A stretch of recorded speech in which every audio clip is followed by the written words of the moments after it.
말씀 보겠습니다. 시편 38편입니다.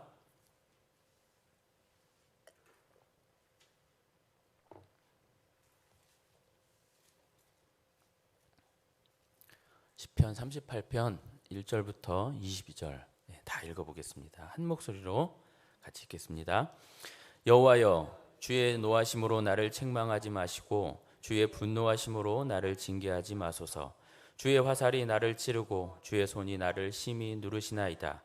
주의 진노로 말미암아 내 살에 성한 곳이 없사오며 나의 죄로 말미암아 내 뼈에 평안함이 없나이다. 내 죄악이 내 머리에 넘쳐서 무거운 짐 같으니 내가 감당할 수 없나이다. 내 상처가 썩어 악취가 나오니 내가 우매한 까닭이로소이다. 내가 아프고 심히 구부러졌으며 종일토록 슬픔 중에 다니나이다. 내 허리에 열기가 가득하고 내 살에 성한 곳이 없나이다. 내가 피곤하고 심히 상하였으며 마음이 불안하여 신음하나이다. 주여, 나의 모든 소원이 주 앞에 있사오며 나의 탄식이 주 앞에 감추이지 아니하나이다. 내 심장이 뛰고 내 기력이 쇠하여 내 눈이 빛도 나를 떠났나이다. 자와 내 친구들이 내 상처를 멀리하고 내 친척들도 멀리 섰나이다. 내 생명을 찾는 자가 울무를 놓고 나를 해하려는 자가 괴악한 일을 말하여 종일토록 음모를 꾸미오나 나는 못 듣는 자같이 듣지 아니하고 말 못 자같이 입을 열지 아니하오니 나는 듣지 못하는 자 같아서 내 입에는 반박할 말이 없나이다. 여호와여, 내가 주를 바라싸우니 내 주 하나님이 내게 응답하시리이다. 내가 말하기를 두렵건대 그들이 나 때문에 기뻐하며 내가 실족할 때에 나를 향하여 스스로 교만할까 하였나이다. 내가 넘어지게 되었고 나의 근심이 항상 내 앞에 있사오니 내 죄악을 아뢰고 내 죄를 슬퍼함이니이다. 내 원수가 활발하며 강하고 부당하게 나를 미워하는 자가 많으며 또 악으로 선을 대신하는 자들이 내가 선을 따른다는 것 때문에 나를 대적하나이다. 여호와여, 나를 버리지 마소서. 나의 하나님이여, 나를 멀리하지 마소서. 속히 나를 도우소서. 주 나의 구원이시여. 아멘.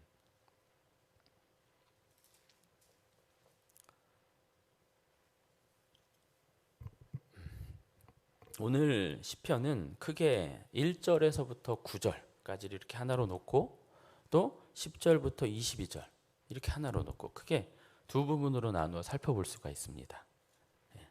비교적 간단해요. 이제 흐름을 이따가도 살펴보시겠지만 그렇게 어려운 얘기는 아닙니다. 자, 1절 보겠습니다. 여호와여, 주의 노하심으로 나를 책망하지 마시고 주의 분노하심으로 나를 징계하지 마소서. 2절도 볼게요. 주의 화살이 나를 찌르고 주의 손이 나를 심히 누르시나이다. 이랬습니다. 1절과 2절 모두 여기만 보면 하나님께서 이 다윗을 아주 짓누르시는 모습으로 보여요. 어떤 이유에서인지 모르지만 하나님께서는 화가 나셨고 그래서 다윗을 아주 고통스럽게 하시는 것처럼 보입니다. 특별히 화살이 나를 찌르고 심히 누른다, 이거는 심판에 관련된 표현이에요. 아시다시피 심판은 뭐의 결과죠? 죄에 대한 결과거든요. 3절을 보겠습니다. 이 3절을 원문의 순서에 맞게 직역하면 이렇게 돼요. 그래서, 그러니까 1절, 2절 그 뒤에 그래서 내 살이 성한 곳이 없는데, 그러니까 너무 아픈데 이건 다 하나님의 진노다. 그러나 모든 원인은 뭐라는 거예요? 내 죄 때문에. 내 죄 때문에 내 뼈가 평안함이 없다. 뼈라는 건, 여기서 말하는 뼈라는 건 신체의 어떤 근간, 뿌리를 말하는 거예요. 그러니까 그렇게 내 속이, 내 어떤 뿌리가, 내 어떤 근원이 아프다, 깊이 아프다라는 것이죠. 그러니까 1, 2, 3절을 전후 좌우 이렇게 유심히 살펴 이제 풀어보자면 모든 것은 다윗의 죄 때문인 것이죠. 하나님은 이 다윗의 죄에 대해 진노하셨고 뿐만 아니라 그 죄를 들춰내시는 거예요. 찌르고 누르시고 책망하시고 징계하시는 것입니다. 포인트는 다윗의 죄를 하나님께서 아주 들쑤신다는 거예요. 보여주시거나 깨닫게 하시거나 이렇게요. 그리고 다윗은 그것을 견딜 수 없을 만큼 힘겨워하고 있다는 것이죠. 하나님이 마치 죄라는 그 상처 부위에 소금을 그냥 뿌리듯이 하고 있다는 거예요. 그리고 너무 아파하고 있는 거예요, 다윗은. 특별히 다윗은 우선 이 죄를 무엇과 묶어놓고 있냐면 하나님의 진노와 묶어놓고 있어요. 잘 아시겠지만 하나님은 죄에 대해 진노, 분노하신다 이겁니다. 죄에 대한 그분의 분노를 알고 그것에 지금 반응하고 있다 이거예요. 다윗은 죄와 그 죄로 인한 하나님의 진노를 가볍게, 쉽게 여기지 않고 있어요.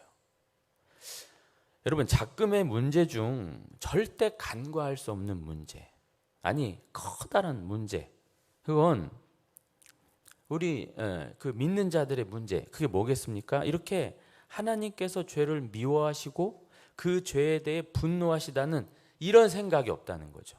이런 긴장이 없다는 것입니다. 갈수록 죄에 대한 인식이 가벼워지고 있고 피상적이 되어가고 있어요.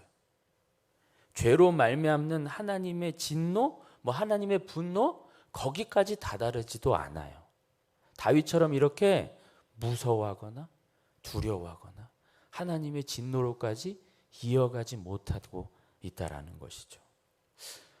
이 시편을 38편 시편을 마주하고 있는 우리의 자세도, 우리의 마음, 우리의 태도는 어떤가요? 최소한 다윗과 같지는 않다는 것에, 다윗처럼 긴장하지 않고 있다는 것엔 동의하실 거예요. 그렇죠? 참 이렇게 흥미로운 게 있는데 언젠가도 말씀을 드렸는지 모르지만 기독교의 귀한 그 신앙 서적, 신앙의 유산들이 있지 않습니까? 청교도들의 작품이라거나 정통주의 시대의 어떤 대작들, 그러니까 신학들, 신앙 서적들 말이에요.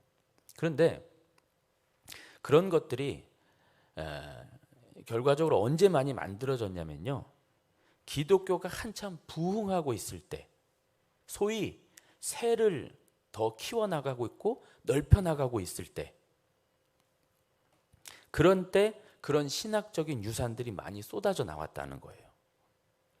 그런데 그때 쏟아진 어떤 유산들의 그 책들의 유사점이 뭐냐면, 오히려 그 부흥기에 더 새가 커졌을 때 더 예리하고 더 치밀하고 더 본질에 충실하며 기본을 중시하는 것들이더란 말이죠. 열심히 하고 있으니까, 새도 넓혀가고 기독교가 막 부흥하고 있으니까 격려하고 칭찬하고 어떤 즐거움, 이런 것을 말하지 않고 오히려 더 채찍질을 가하는 책들이 쏟아졌다 이겁니다. 예컨대 청교도, 신앙에 있어 한 열심 한다는 그들이 청교도들 아니겠습니까? 그 청교도들 시대의 작품들은요, 하나같이 다 예리해요. 열심히 신앙생활하고 있는 사람들에게 도리어 거기서 더 깊이 들어가야 돼. 더 본질에 충실해야 돼. 자만하지 마. 방심하지 마. 신앙의 순수성을 놓치지 마. 이렇게 나아갔다니까요. 말에게 언제 채찍질을 가하는 거죠? 말이 달릴 때 채찍질을 가하는 거거든요. 잘한다, 잘한다가 아니라 그때 채찍질을 가한다 이겁니다. 그것처럼 열심을 낼 때 더 몰아붙이듯이 그런 대작들은 그때 나왔다 이거예요. 요지는 그렇게 열심을 내고 깊이 들어가려 할 때 더 깊이 들어갈 수 있었다라는 것이죠. 그렇게 열심을 내고 더 신앙에 목숨을 걸 때만 할 수 있는 얘기들이 있었다라는 것이죠. 그때 아니면 도무지 꺼낼 수 없는 얘기들 말입니다. 그런 치열하고 날카롭고 예리하고 종이 한 장 차이, 그런 것들. 근데 지금 이 시대는 어떤가요? 갈수록 우리의 신앙은 퇴화되고 있는 건 아닌지 싶어요. 더 날카롭고 더 진중하고 더 기본에 충실하기보다는 두루뭉술하고 실용적이고 더 하향 평준화되고 어떤 바른 신앙적 감흥은 무뎌지고 있어요. 감격은 오히려 더 떨어지고 있고 가벼운 어떤 그런 요란함, 가벼운 그런 감흥들만 난무하고 있다고 보여져요. 코로나라는 변수를 맞아 더욱 휘청거리고 있는 것이 작금의 어떤 신앙이라고 할 수 있습니다. 꺾여도 한참 꺾여버렸어요. 여러분, 이제 앞으로는 지금 상황에 놓고 봤을 땐 한참을 달려가야 돼요. 예리하고 밀도 있고 보다 강렬한 메시지를 받아내기 위해서는 한참을 무언가를 쌓아 올려놔야 된다고요. 지금 많이 무너졌기 때문에 그걸 쌓아 올려놔야만이 더 깊은 걸 받아들일 수 있고 더 예리한 걸 받아낼 수 있다라는 것이죠. 그 중심에 오늘 죄에 대한 하나님의 진노하심, 분노하심, 이것이 다윗처럼 우리에게도 새겨졌으면 한다 이겁니다. 다윗처럼 죄를 그렇게 여기고 볼 수 있어야 된다라는 것이죠. 죄하면 하나님의 진노하심과 분노하심이 가슴 언저리를 장악할 수 있어야 된다라는 것이죠. 그래서 그 죄를 정말 경계하고 죄보단 하나님을 더 볼 수 있어야 되는 우리가 됐으면 합니다. 여러분, 1절부터 3절을 보시면서 어떤 생각이 드십니까? 혹여나 너무 뻔한 말씀으로 이렇게 인지되지는 않아요? 이런 말씀들이 너무 익숙해서 그냥 감흥도 오지 않고 식상하게 느껴지는 것은 아닐까요? 다윗이 자신의 죄로 하나님이 이렇게 분노하고 계신다는, 뒤에서도 보겠지만 다윗이 자신의 죄에 대한 그 무게에 대해 아주 통렬히 여기며 애통하는 그런 것이 우리에게도 있어야 할 것입니다. 노파심에 말씀드리자면 적지 않은 신학자들이 오늘 이렇게 본문 3절 이하를 보면서 이렇게 문자적으로 해석을 많이 했더라고요. 다윗이 어떤 병에 걸렸다, 다윗이 아팠다, 이런 식으로 이렇게 접근하기도 해요. 하지만 아닙니다. 죄에 대해서 자신의 몸으로 비유하고 설명하고 있는 거예요. 죄를 마치 자기가 병든 것처럼 그렇게 이렇게 묘사하고 있는 것입니다. 아픈 게 아니에요. 죄에 대한 어떤 아픔이고 죄에 대한 어떤 결과, 그걸 말하고 있는 겁니다. 그걸 은유하고 있는 거죠. 병처럼. 자, 3절에 이어서, 이러한 3절에 이어서 4절, 내 죄악이 내 머리에 넘쳐서 무거운 짐 같으니 내가 감당할 수 없나이다.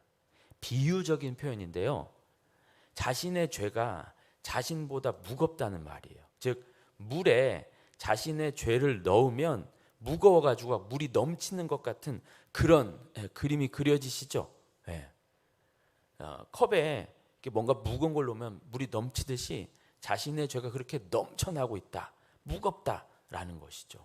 그 죄의 무게가 너무 무거워서 자신이 들지 못한다는 것입니다. 어쩔 수 없다라는 거예요. 짓눌리고 있다라는 것이죠. 이것이 다윗의 그 죄에 대한 인식이에요. 이뿐만 아니라 5절을 보시면 내 상처가 썩어 악취가 나오니 내가 우매한 까닭이로소이다. 그 죄로 인해 썩고 악취가 난다는 것이죠. 죄에 대한 시각적이고 후각적인 표현입니다. 죄를 저렇게 아주 생생하게 보고 있는 거예요. 썩어가고 있고 악취를 막 뿜고 있는, 죄를 아주 실제적으로 묘사하고 있는 거죠. 부패하고 냄새나는 죄와 그 죄의 결과들. 그런데 이건 뭐 때문이라는 겁니까? 내가 우매한 까닭이로소이다. 이게 무슨 말일까요? 이렇게 보는 거예요. 다른 핑계나 변명이 아닌 자신의 어리석음, 자신의 우매함의 어떤 문제라는 것이죠. 그러니까 죄를 짓고, 그러니까 어쩔 수 없이 정말 절체절명해서 이럴 수도 없고 저럴 수도 없어서 어쩔 수 없이 지은 죄야, 뭐 실수야, 이게 아니라 내 어리석음이야. 내 우매함이지. 자기 고백 뭐 이런 겁니다. 6절과 7절을 보겠습니다. 내가 아프고 심히 구부러졌으며 종일토록 슬픔 중에 다니나이다. 내 허리에 열기가 가득하고 내 살에 성한 곳이 없나이다. 몸이 아픈 것으로 죄에 대한 아픔을 계속 묘사하고 있는 거예요. 특별히 6절에 종일토록 슬픔 중에 다닌다는 표현은 마치 죽은 사람을 조문하는 것처럼 그렇게 힘없이 슬퍼하며 지내고 있다는 그런 걸 이렇게 말하고 있습니다. 7절에 허리라는 말이 나왔는데 허리라는 말은 우리 몸의 힘의 원천, 몸의 중심을 의미하고 상징한대요. 그 몸의 중심이고 힘의 원천인 그 허리에 열기가 가득하다는 건 그 부위가 아프다, 뭔가 문제가 있다, 이런 의미죠. 죄가 자신의 몸을 그 중요한 허리부터 그냥 오만간대 사방간대를 도무지 성한 곳이 없게 그렇게 만들어놨다, 이러는 겁니다.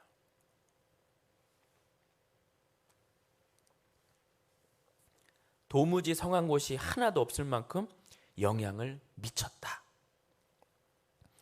8절도 역시 내가 피곤하고 심히 상하였음에 마음이 불안하여 신음하나이다. 말 그대로 심히 피곤하고 기진하고 마음마저 불안하고 아프다는 것입니다.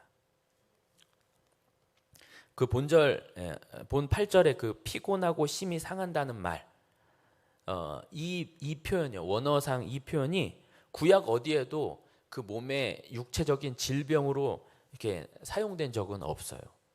따라서 어떤 심리적이고 내면적인 고통을 말하고 있는 거예요. 죄에 대한, 그 죄가 자신을 이렇게 아프게 하고 힘들게 하고 고통스럽게 한다라는 것이죠. 죄된 자신에 대한 표현이에요. 죄로 인해 자신의 몸, 자신이 이렇게 망가졌다는 말씀이죠. 다윗은 이토록 자신의 죄에 아파하고 있고 힘들어하고 있고 아주 죽어가고 있다라는 것이죠. 도무지 곡소리밖에 나오지 않는다는 것이죠. 바로 이것이 죄에 대한 올바른 인식이고 우리 그리스도인이라면 이런 죄에 대한 아픔이 고뇌가 있어야 한다라는 겁니다. 다 말씀드릴 수 없지만 어떤 면에서 이렇게 아파하는 것이 은혜가 될 수 있어요. 근데 이 은혜는 내가 만들어낼 수 있는 것도 아니고 쉽게 오지도 않아요. 여튼 어디 피할 데도 없고 기댈 데도 없는 이 죄인인 다윗 자신에 대해서 말하고 있는 겁니다. 이 죄로 신음하고 아파하고 뭐 도무지 어떻게 할 수가 없는 거예요. 죄에 대해서 눌려 있고 또 아파하고 있고 썩어가고 있고 심히 고단하고 죽은 시체와 다를 바 없는, 그렇기 때문에 9절이 등장하는 겁니다. 9절 같이 읽어볼까요? 9절입니다. 주여 나의 모든 소원이 주 앞에 있사오며 나의 탄식이 주 앞에 감추이지 아니하나이다.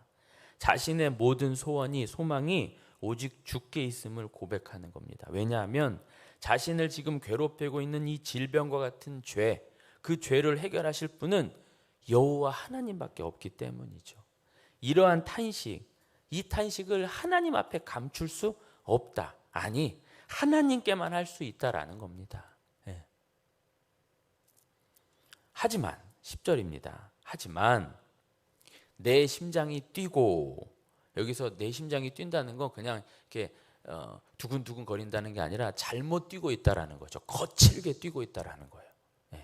뭔가 문제가 있다라는 거죠. 내 심장이 뛰고 내 기력이 쇠하여 내 눈의 빛도 나를 떠났나이다. 심장은 막 급하게 뛴다는 것이고 힘도 없고 눈빛도, 그 총명하던 눈빛도 사그라진다. 지금 그렇게 기도했어요. 9절처럼 기도했는데 그럼에도 불구하고 어떻게 해요? 내 심장은 막 그냥 급하게 뛰고 있고 거칠게 뛰고 있고 기력도 떨어지고 있고 총명하던 눈빛도 사라지고 있고, 계속 그렇게 기도했지만 상황은 나아지지 않았다 이겁니다. 다시 그가 현재 겪고 있는 죄의 고통에 주목하고 있다라는 것입니다. 하나님께서 다윗의 죄를 분노하시고 또 그 죄를 깨닫게 해주시고 의도적으로 그 죄로 인해 고통받게 하시자 다윗은 처절하게 힘들어하고 아파하며 답은 주님밖에 없습니다. 이렇게 고백하며 간구했다 이겁니다. 그렇지만 여전히 이 죄의 무게는 심장을 거칠게 뛰게 하고 기력을 쇠하게 하고 아프게 짓누른다 이겁니다. 그뿐 아니지요. 이제 11절이죠. 예. 내가 사랑하는 자와 내 친구들이 내 상처를 멀리하고 내 친구들도 멀리 섰나이다. 12절. 내 생명을 찾는 자가 올무를 놓고 나를 해하려는 자가 괴악한 일을 말하여 종일토록 음모를 꾸미오나. 예. 먼저 11절을 보면 그 죄로 인해 내가 사랑하는 자와 내 친구들, 내 친척들을 내게서 멀리하게 하더라 이겁니다. 아시다시피 죄라는 것은 먼저 하나님과의 관계 자체의 문제를 일으키고 어디 그뿐입니까? 동시에 다른 사람과의 관계에도 악영향을 미치잖아요. 죄는 이렇게 철저하게 사람으로 소외와 고립과 단절을 만들어냅니다. 어떤 면에서 11절까지는 약과일 수 있어요. 그러려니 해요. 근데 12절의 말씀처럼 때때로 더 심각한 상황이 오기도 해요. 이 죄로 인해 힘겨워하고 있는 순간에 그 고통의 순간에 귀신같이 알고 이 원수들이 대적들이 다윗의 생명을 해하려 한다는 것이죠. 설상가상으로 엎친 데 덮친 격으로 그냥 어떻게 알고 내 속을 쑤시고 들어온다 이겁니다. 위로는커녕 더욱 소금을 그냥 뿌리고 가는 거예요. 소금에 식초에 그냥 고춧가루에 다 뿌리고 간다는 거죠. 엄동설안에 찬물을 끼얹는 것처럼. 그래서 이제 13절 14절입니다. 13절 14절은 같은 내용이거든요. 그러니까 반복을 통해 이제 뭔가를 강조하고 싶은 거예요. 나는 못 듣는 자 같이 듣지 아니하고 말 못하는 자 같이 입을 열지 아니하오니 나는 듣지 못하는 자 같아서 내 입에는 반박할 말이 없나이다. 뭐라는 거죠? 나는 더 들을 수도 없고 말도 할 수 없다. 더 들을 기운도 없고 더 듣고 싶지도 않고 입을 열기도 말하기도 싫다. 다윗으로 하여금 귀를 막고 입을 닫게 하는 겁니다. 이제 지칠 대로 지쳐버린 것이죠. 더하여 지칠 대로 지쳐버린 거예요. 아주 죄로 인해 자신의 몸 자체도 힘들어 죽겠는데 가까운 사람이고 먼 사람이고 다들 자르기를 이 죄로 말미암아 힘들어하고 있는 거예요. 물론 자기 스스로도 이 죄 때문에 힘들어하고 다른 사람과의 관계를 끊어버릴 수도 있는 것이죠. 더하여 그래서 이제 모든 어떤 전의를 상실한 채 입을 막고 귀를 닫고 눈을 막고 뭐 이러는 거예요. 근데 이건요, 내가 다른 이의 말에 귀 기울이고 다른 이에게 항변한다고 해결할 문제가 아니라는 것을 이렇게 부연하고 있는 것입니다. 다시 말씀드릴게요. 내가 다른 이의 말에 귀 기울이거나 다른 이에게 말한다고 해서 해결할 문제가 아니라는 걸 피력하고 있는 거예요. 마냥 닫고 마냥 안 하는 게 아니라 거기에는 답이 없기 때문에. 그래서 15절이 나오는 겁니다. 우리 15절 같이 읽어볼까요? 시작. 여호와여 내가 주를 바라싸우니 내 주 하나님이 내게 응답하시리이다. 네, 주님을 바랍니다. 주님께 아뢰고 주님께 듣겠습니다. 주님께 말하고 기도하고 주님의 응답을 기다리겠습니다. 왜요? 앞서 9절에 말한 대로 다윗은 그런 지경에 있지만 소망을 어디에 두고 있어요? 여호와 하나님께 두고 있었거든요. 9절에 말한 대로 주님만 다윗의 소망이거든요. 따라서 다른 사람들에겐 내 입을 막고 귀를 막지만 하나님께는 내 입을 열고 귀를 열겠습니다. 내가 하나님께 말하고 하나님께 듣겠습니다. 이겁니다. 특별히 내 주 하나님이라고 표현이 보이세요? 내 주 하나님. 하나님께서 하나님이 자신의 다윗의 주인이라는 말이잖아요. 그러면 다윗은 하나님의 뭐가 되는 거죠? 주인이니까 종이 되는 거잖아요.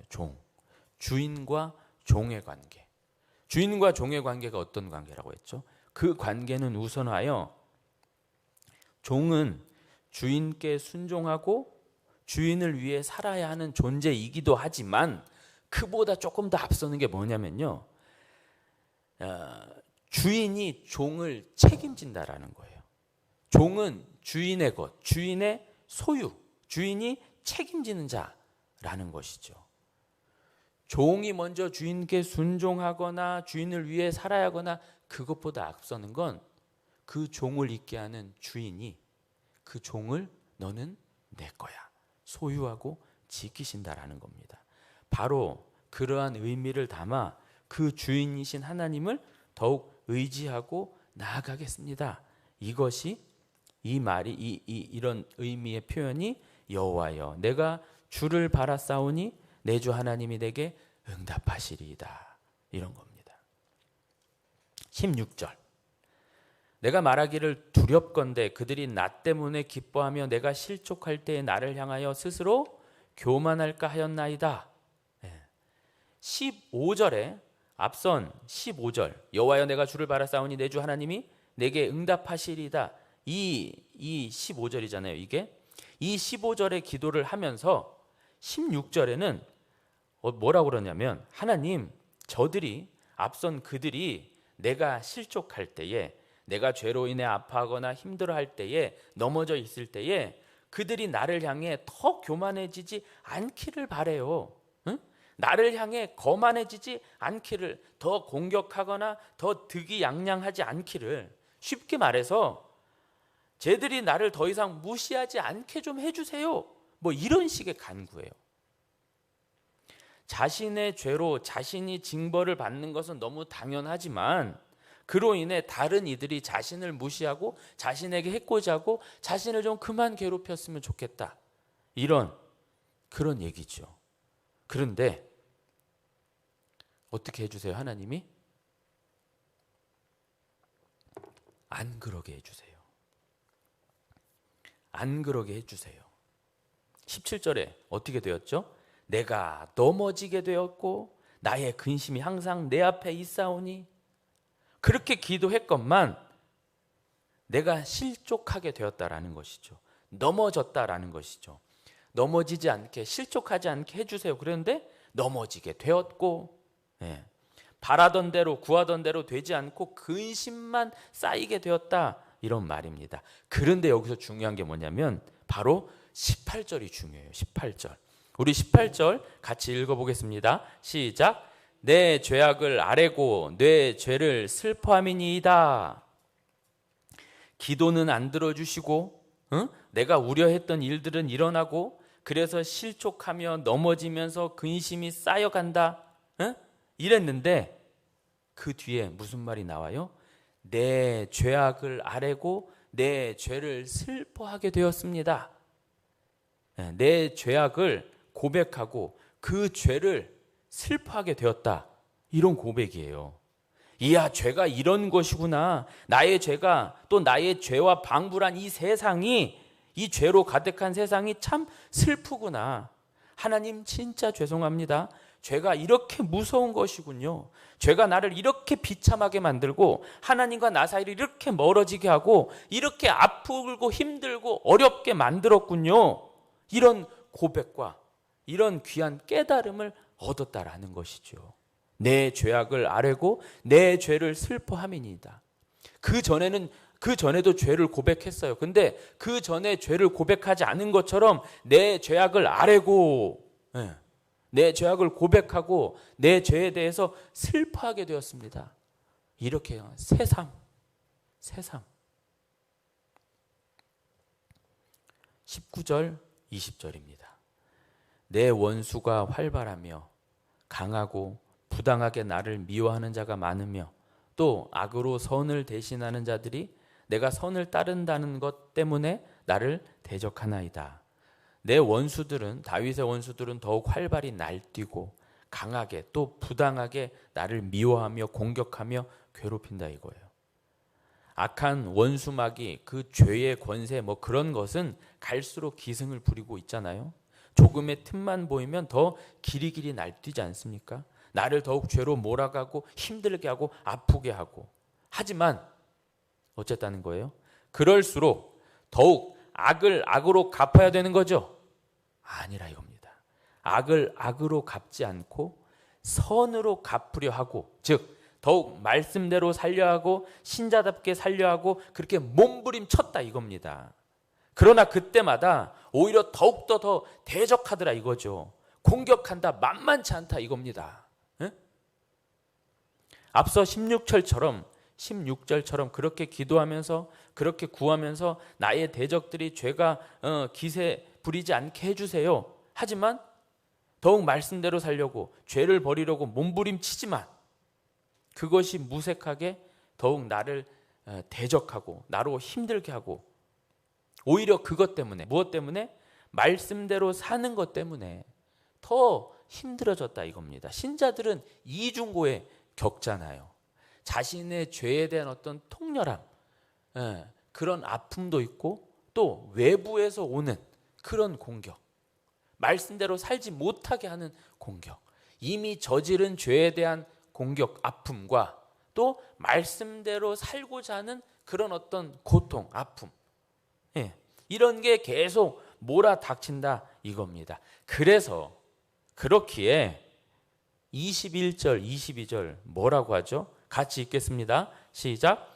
여호와여 나를 버리지 마소서. 나의 하나님이여 나를 멀리하지 마소서. 속히 나를 도우소서. 주 나의 구원이시여. 주님이여 나를 버리지 마십시오. 나를 멀리하지 마십시오. 나는 당신밖에 기댈 곳이 없나이다. 제발 나 좀 도와주십시오. 이 간구로 본 시가 맞춰져요. 어떤 해피엔딩이 아니고 다소 좀 안타깝고 아쉽게 마감을 해요. 왜 그럴까요? 이게 성도의 인생이기 때문에 그래요. 성도는 항상 이렇게 하나님 도와주세요의 인생을 사는 겁니다. 정리하겠습니다. 하나님은 죄로 인해 다윗에게 진노하시고 오히려 그 죄를 들추신다 이겁니다. 상처에 소금을 뿌리듯 그 죄로 인해 다윗을 아프게 하신다 이거예요. 다윗은 자신의 죄의 무게를 너무 깊이, 너무 무겁게 인식합니다. 이러지도 저러지도 못해요. 숨도 못 쉴 만큼 자신의 죄로 압박을 받고 급기야 죽을 것 같은, 성한 곳은 하나도 없는 그런 상태가 되었다 해요. 그리고 그렇기에 하나님만 의존한다, 하나님만 바라본다 합니다. 바로 이것이 하나님 앞에 죄인된 인간의 실존이에요. 이것이 현재의 우리의 상태입니다. 하나님 앞에, 상태라고 했어요. 신분이 아니라 상태예요.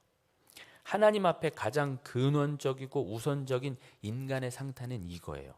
우리가 인정하건 인정하지 않건 성경은 죄인, 하나님 앞에 죄인, 이러지도 저러지도 못하는 죄의 무게에 짓눌려 있는 그런 죄인, 이것을 누누이 강조합니다. 동시에 죄로 인해 고통받는 인간의 유일한 해결책은 뭐죠? 하나님입니다. 하나님. 죄를 미워하시고 진노하시지만 그 죄를 해결하는 것은 그 죄를 미워하시고 진노하신 하나님을 떠나는 것이 아니라 그 하나님께 매달려야 한다는 것이에요. 다시요. 죄로 인해 고통받는 인간의 유일한 해결책은 하나님. 죄를 미워하시고 진노하시지만 그 죄를 해결할 수 있는 것은 그 죄를 미워하시고 진노하신 하나님을 떠나는 것이 아니라 그 하나님께 매달려야 한다는 것입니다. 그 죄를 타고 그 죄로 말미암아 그 죄로 더욱 하나님께 나아가야 한다는 이 모순 같은 이 현실이 우리의 현실입니다. 이것이 이제 9절까지의 말씀이고요. 10절 이후로는 하지만 그럼에도 이런 사실을 알고 이렇게 간구하지만은 이럼에도 불구하고 녹록치 않습니다. 죄를 인정하고 하나님을 찾고 하나님께 기도하고 그런다고 해서 이 죄가 그냥 깔끔하게 해결되거나 이 죄의 어떤 심리적 압박에서 갑작스럽게 벗어날 수는 없다 이거예요. 죄는 쉽게 우리를 놔두지 않아요. 우리 역시 죄의 그 올가미에서 쉽게 빠져나오거나 죄를 막 확실하게 버리면서 살 수는 없습니다. 그 죄의 여파는 무시무시하기도 합니다. 사람과의 관계를 끊기도 하며 사람과의 분란을 야기하기도 하며 내 스스로 다른 이들에게 위축되기도 해요. 심리적으로 그렇게 고통받기도 한다 이겁니다. 때때로 그렇게 가까웠던 친했던 모든 이들이 멀어지기도 하고요. 뭘 때문에? 죄 때문에. 또 내 스스로 그들과 멀어지기도 해요. 자꾸 고립되어 가고요. 계속 나 혼자 동굴 속으로 더 깊이 음침하게 거기로 들어가려고 하는 게 죄의 습성이에요. 물론 이렇게 주변의 사람들과 멀어지는 것이 그렇게 나쁜 것만은 아니에요. 왜냐하면 왜 그렇죠? 왜냐하면 더욱 하나님께 집중할 수 있기 때문이죠. 때때로 사람들과 너무 가까워지면서 하나님과는 멀어지는 우리를 범하는 것이 우리이지 않습니까?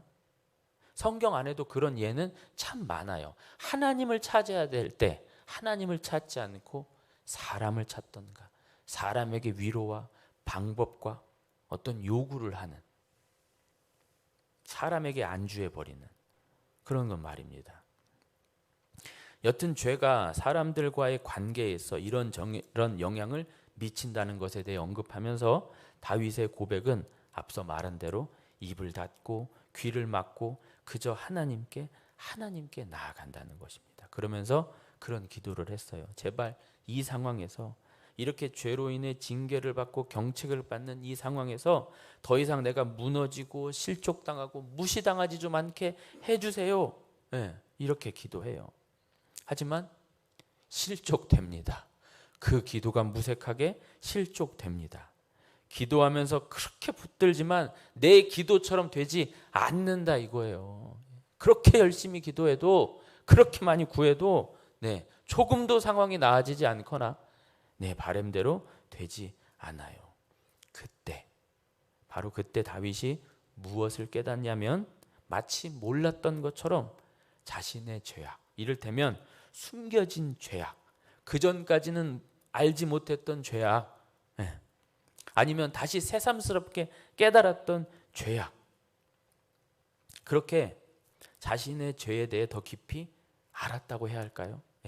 그 죄를 알고 토해내요. 그 죄를 슬퍼해요. 기뻐하지 않아요. 아, 죄가 이렇게 아프고 안 좋은 것이구나. 이 죄, 이 무시무시한 거구나. 이렇게 말입니다. 따라서 그렇게 다윗은 그 죄를 싫어하고 그 죄를 버리며 말씀대로 살려고 애씁니다. 물론 죄의 힘은 계속해서 더 강하게 공격하기도 하지만 20절의 말씀처럼 다윗의 모습은 어떤 모습이에요? 선입니다. 그 속에서 선을 행해요. 선, 즉 말씀, 하나님을 추구하는 것, 그 말씀대로 순종하는 그 삶, 그 선을 따르겠다라는 것이죠.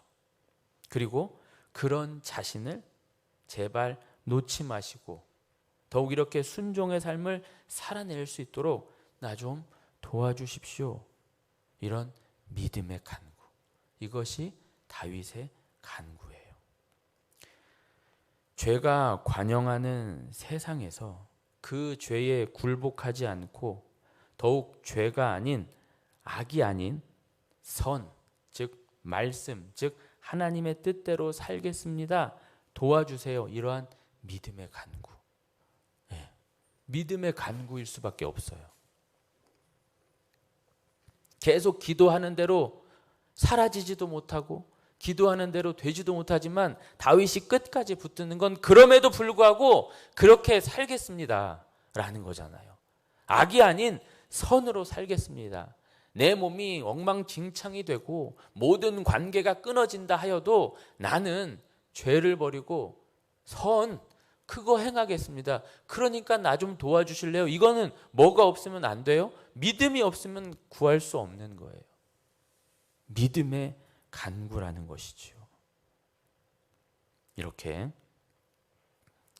죄에 대해 깊이 알고 치밀하며 그 속에서 방금 앞서 말한 믿음의 간구를 하며 살아가는 여러분이 되시길 축복합니다. 찬양하겠습니다.